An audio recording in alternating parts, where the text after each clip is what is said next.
Hinahamon ko siya. Nagsisimula pala ako sa iyo, Don Romualdo. Unti-unti kong pararamdam sa iyo ang paghihiganti na pinabala ko para sa iyo. Ang hindi ko maintindihan, Roel, ay kung bakit abot hanggang langit ang galit mo sa matandang yon. O di ba't halos right hand ka na nun? Matalik kong kaibigan ng anak niyang si Cesar. Yun ang anak niyang namatay. Napakabait ni Cesar, pero napakalupit naman ng ama niya. At sakim. Kaya nga nagpagamit ako sa mga kalaban niya para ibagsak siya. Pero nagkabali ako. At dahil sa pagkakamaling yun, muntik na mawala ang buhay ko. Kaya this time, sinisiguro ko, magtatagumpay na ako. Hindi na mauulit yung pagkakamaling yun. Kailan mo balak lumantad, Roel? Kailan ka makikipagharap kay Don Romualdo? Very soon, attorney.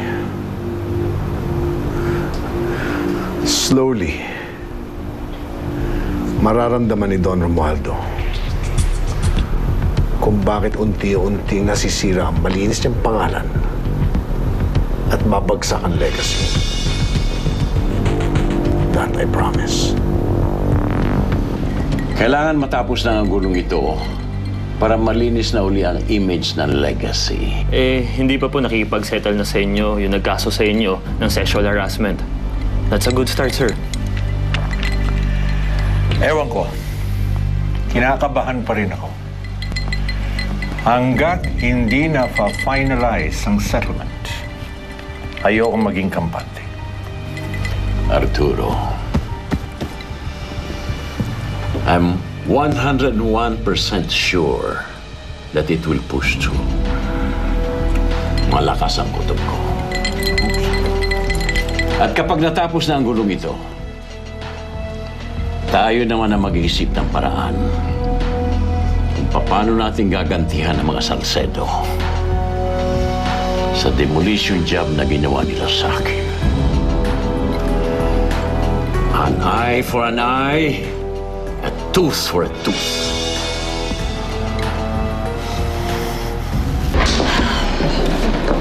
Oo, sabi nila kanina ka pala nandito. Kasi naman, tinawagan nung kabik mo yung si Von. Ano ba nangyari? Nagkagulo daw at nag-walkout ka daw, ah. Kasi naman ikaw, papadate mo ko, dun mo pa ako bibigay sa manyak. Ayun, pinipilit ako pumunta sa condo niya. Sira ulo pala yun eh. Buti nakatakas ka. Oo, nagligtas sa akin. Sino? Si Inigo, niligtas ako ni Inigo. Wow, ikaw na talaga yan, Fred. Ano feeling ko, pinagtatagpo talaga kayo ng tadhana. Kwento mo naman yung juicy details.